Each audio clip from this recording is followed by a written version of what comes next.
Bonjour. Bonsoir, bienvenue à la conférence de presse de Thomas Tuchel. Guten Abend und willkommen zur Pressekonferenz von Thomas Tuchel und Presnel Kimpembe. Wie immer bitten wir Sie, sich vorzustellen. Warten Sie auf das Mikrofon und dann geht's los mit den Fragen. Oui, Thomas, bonjour. Merci pour les photographes. Tout au fond, tout au fond. Hallo Thomas, hier ganz hinten. Je suis le froment de la radio Europe 1. Ah oui. Ganz da hinten. Question assez simple, comment va Neymar? Eine einfache Frage, wie geht's Neymar? Qu'est-ce que ça change qu'il soit présent dans le groupe? Und was verändert es, dass er im Kader ist und dass er potenziell morgen spielen kann mit Ihnen? Qu'est-ce que ça change s'il est là ou pas là? Oui, Ney, il est là, il va bien, il va faire Ja, Entraînement, Ney ist il va jouer da, demain, ihm geht's si- gut, er hat das c'est comme Training ça. mitgemacht, er wird Si morgen spielen. Des choses n'arrivent pas pendant l'entraînement. Wenn Et ça während dem change, Training nichts passieren presque tout sollte. pour nous, s'il joue ou non. Et Und j'espère das positif. würde natürlich alles verändern für uns. Und ich hoffe, dass es positiv ausgeht. Hier. Ja. Hallo, mit welchen Gefühlen sind Sie zurückgekehrt nach Dortmund? Sie hatten ja zwei, ja, sagen wir mal, aufregende Jahre hier erlebt. Ja, auf jeden Fall aufregende Jahre und ich war jetzt seitdem nicht mehr im Stadion, komme jetzt heute zum ersten Mal an, sehen wahnsinnig viele bekannte Gesichter und auch freudige Gesichter, die sich freuen, mich zu sehen und umgekehrt, die ich freue, wieder zu sehen. Das ist schon ein bisschen ein komisches Gefühl, natürlich, aber es ist auch ein schönes Gefühl, weil ich sehr dankbar bin, dass ich 2 Jahre Trainer war hier und sehr dankbar bin, dass ich jetzt wieder ein Club trainiere, der in der Champions League spielt und ein Champions League Spiel in Dortmund.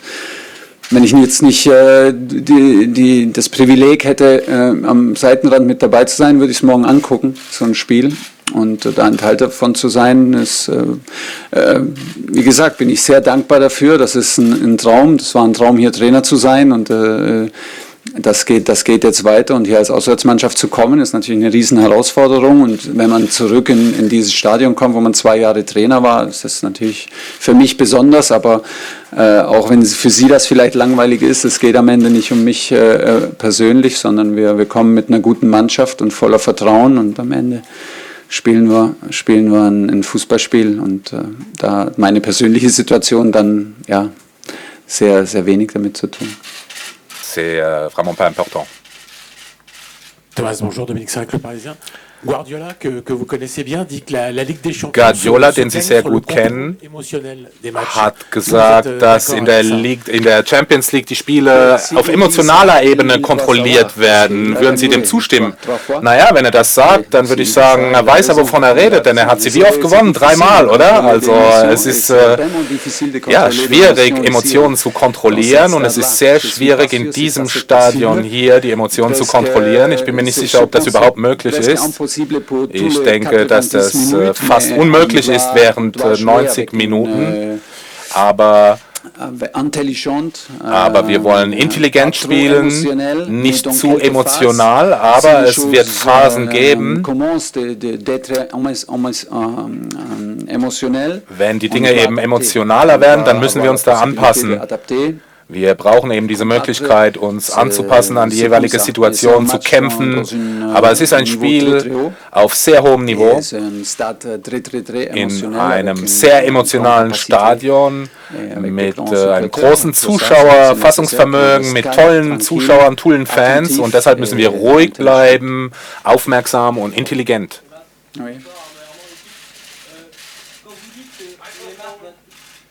Mikro. Donc bonsoir Arnaud Herman, l'équipe. Thomas, vous avez dit que Neymar pouvait tout changer pour vous. Est-ce que vous Thomas, Sie haben gesagt, dass Neymar für Sie den Unterschied ausmachen könnte. Können Sie das näher erklären? Die Frage habe ich nicht verstanden. Können Sie darüber reden, was es bedeutet, dass er eben alles verändern könnte, dass er den Unterschied machen kann? Ja, das ist doch ganz einfach. Das ändert für uns alles, denn wenn wir die Qualität haben, wenn wir Neymar auf dem Spielfeld haben, er hat das Selbstvertrauen und das Vermögen, einfach entscheidende Momente herbeizuführen, das ändert für uns alles. Das ändert für seine Mitspieler, für Kilian. Das gibt mir viel Vertrauen, das gibt der ganzen Mannschaft viel Vertrauen. Und wenn er fehlt, dann fehlt er. Wir haben keinen anderen Spieler mit den gleichen Qualitäten, es ist ganz einfach. Mikro.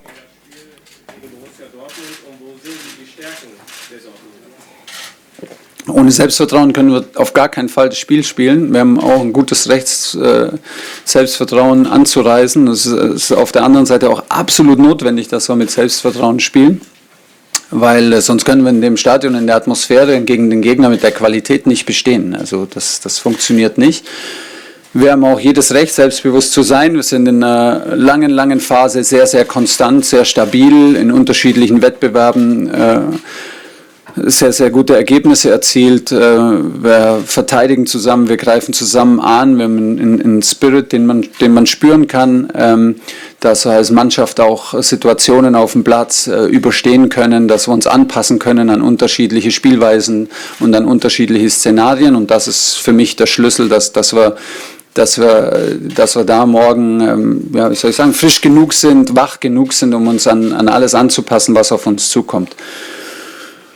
Schlüsselmomente von Dortmund sind für mich ja Qualität zum einen und dann super stark im Gegenpressing, super stark im offensiven Umschalten, unglaublich viel Schnelligkeit und unglaublich viel Qualität.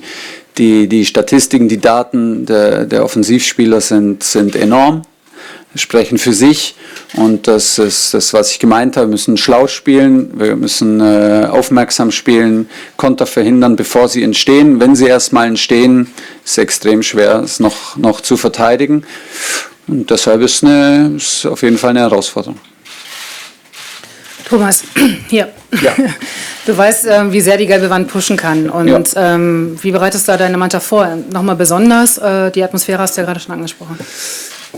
Ja, aber ich fürchte gar nicht, weil, was soll ich sagen, also du musst es selber fühlen, sonst bleibt halt alles nur bei Worten und Worte können es nicht beschreiben. Ich weiß noch, mein erstes Heimspiel hier als Heimtrainer gegen Gladbach, da stand ich selber 10 Minuten unten und konnte fast nicht mehr coachen, geschweige denn irgendwie spielen, weil es halt irgendwie greifbar war, weil es zum Zerschneiden war und weil es gedrückt hat von allen Seiten, im positiven Sinne natürlich für uns damals. Deshalb ich glaube, ich werde nicht drüber sprechen, weil wir müssen es selber leben, weil es zu wenig ist, was ich beschreiben werde. Und das andere ist natürlich, dass wir aber auch Spieler haben, die es zum einen gewohnt sind, auf dem Level und auch auswärts in solchen Atmosphären zu spielen, solchen Stadien zu spielen. Und ich glaube auch, dass wir Spieler haben, aus denen das Beste rausbringt. Also die es lieben, auf der Bühne zu spielen, die es lieben, in einem beinahe K.O.-Spiel, also in einer K.O.-Runde, in so einem Stadion zu spielen und das auch zu spüren. Ich glaube, dass das bei unseren Jungs auch das Beste in ihnen weckt und bin überzeugt davon und morgen müssen wir es beweisen, dass es so ist. Mais chez mes garçons là. Et c'est à eux de le prouver demain. Thomas, vorhin haben Sie über die Emotionen gesprochen, mit denen man umgehen muss. Versuchen Sie so natürlich wie möglich zu sein mit Ihren Spielern in den letzten Tagen, während der letzten Tage, um nicht noch einen draufzulegen, um es nicht noch schlimmer zu machen? Le plus pression, le plus grand le match, on fait moins. Parce que c'est pas nécessaire, parce qu'on sent une atmosphère spéciale. Ja, also das ist überhaupt nicht notwendig bei den größten Spielen mit dem größten Druck, denn jeder spürt das. Da muss man nicht viel dazu sagen. Weniger ist mehr. Und vor solchen Spielen muss man natürlich vorbereitet sein. Es ist notwendig, das Wochen im Voraus, vielleicht sogar Monate im Voraus vorzubereiten. Es ist nicht möglich, mental solch ein Spiel vorzubereiten in den letzten 2 Tagen. Das geht nicht. Wir sind vorbereitet, denn wir machen das in unserer täglichen Arbeit und ich habe den Eindruck, dass die Mannschaft gezeigt hat, seit vielen Wochen jetzt, dass wir bereit sind und jetzt ist es der Moment, jetzt ist der Moment gekommen, das zu zeigen. Thomas, bonjour. Louis Vix, Infosport, Thomas, Canal+. Guten Tag. Selon vous, quelle est la meilleure position Ihrer Meinung nach, welche ist die beste Position für Pablo Sarabia und wird er morgen in der Startelf stehen? Naja, die zweite Frage werde ich überhaupt nicht beantworten.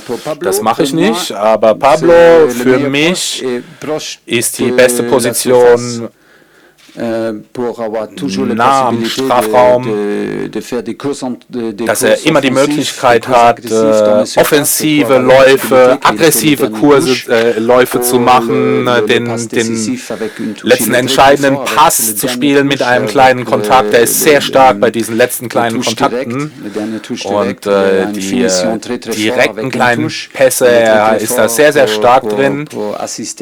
Er ist auch sehr stark, was die Vorlagen, was die Assists angeht und deshalb eben in der Nähe des Strafraums.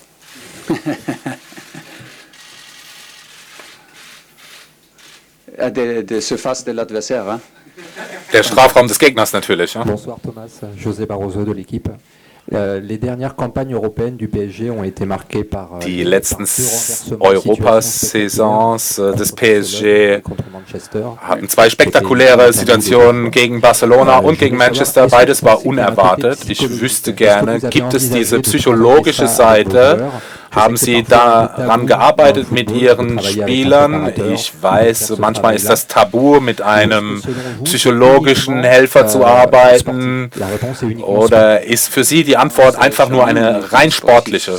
Nein, es ist niemals einfach nur rein sportlich im Sport auf diesem Niveau. In jedem Sport ist es nicht nur sportlich. J'ai dit jusqu'après le match de Manchester. Bis nach dem Spiel gegen Manchester habe ich zur Mannschaft gesagt, ich hoffe, dass wir noch einmal diese Situation erleben werden, denn dann können wir zeigen, dass wir da sind. So ist das im Sport. Man kann verlieren, man kann grausam verlieren, man kann komisch verlieren, so wie wir verloren haben.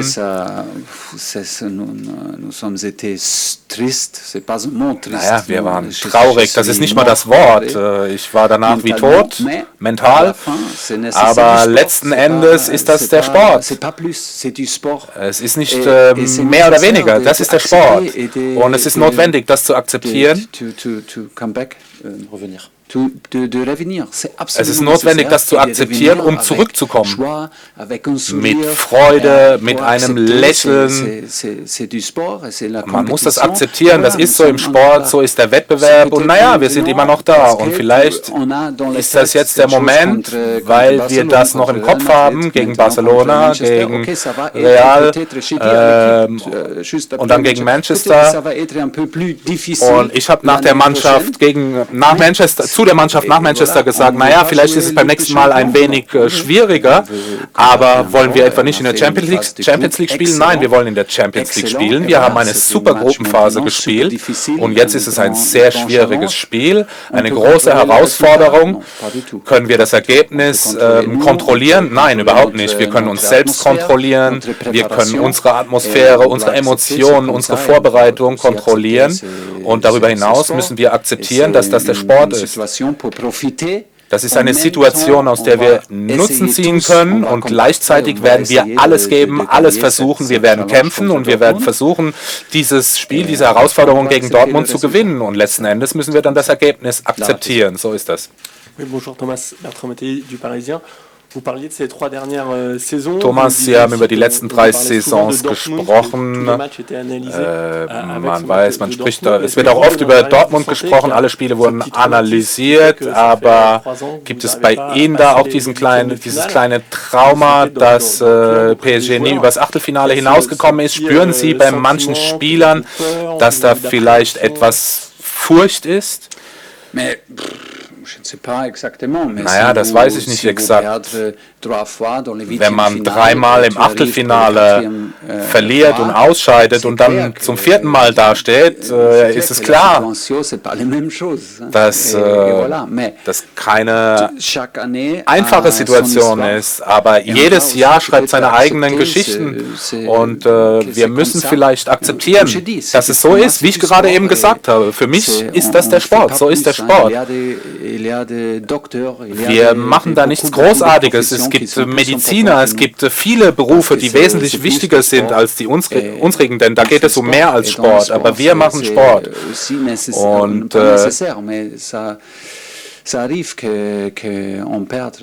im Sport kommt es vor, dass man verliert. Wir wollen nicht verlieren, das wollen wir verhindern, aber letzten Endes muss man die Niederlage akzeptieren und man braucht die Niederlage, um zu wachsen, um sich zu entwickeln. Und wie ich gesagt habe, letztes Jahr waren wir auch in der gleichen Situation und das erste Spiel war überhaupt kein Problem. Und dann hatten wir das Problem im zweiten Spiel. Wie kann man diese Situation lösen? Naja, indem man gewinnt. Aber man muss beide Spiele gewinnen. Und danach kann man dann vielleicht durchatmen und es wird dann vielleicht etwas einfacher. Aber jetzt sind wir in dieser Situation und es ist wichtig, dass wir Spaß daran haben. Es ist Fußball und es ist toll, dass wir hier sind. Dankeschön. Ja.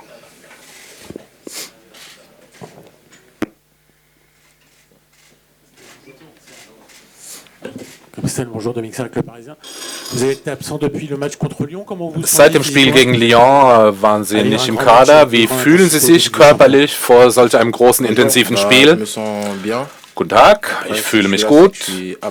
Und die Tatsache, dass ich hier sitze, ist, dass ich in der Lage bin zu spielen.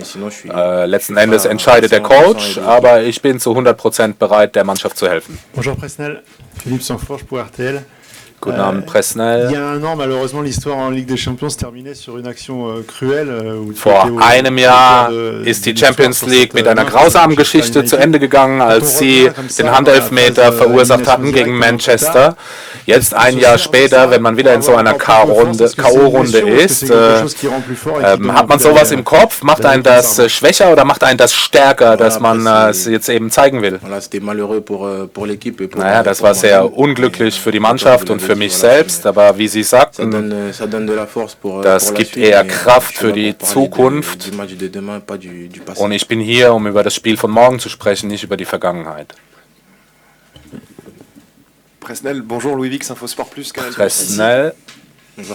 Vous allez certainement être confronté, en tout cas on vous le souhaite, à Erling Haaland, l'attaquant du Borussia Dortmund, qui est impressionnant depuis son arrivée. Sicherlich gegen Erling Haaland spielen, der morgen sicherlich spielen wird, der ein sehr eindrucksvolles Debüt bei Dortmund gezeigt hat. Was denken Sie, wie werden Sie vorgehen gegen solch einen Stürmer? Naja, ganz sicher, wir brauchen die ganze Hilfe der Mannschaft. Die Hilfe der ganzen Mannschaft. Er ist ein großartiger Stürmer und wir müssen definitiv auf ihn aufpassen, aber auch auf die ganze Mannschaft. Dieses Jahr ist Leonardo zum PSG gekommen. Was bringt er in der täglichen Arbeit? Was trägt er bei und was gibt er Ihnen Spielern ein? Ja klar, wir kennen Leo schon eine Weile. Er ist jemand, der gerne mit uns spricht, gibt uns Selbstvertrauen, wir verstehen uns gut und das ist jemand, der von der ganzen Mannschaft sehr geschätzt wird, ich denke vom ganzen Verein. Bonsoir, Arnaud Herman, l'équipe. Wie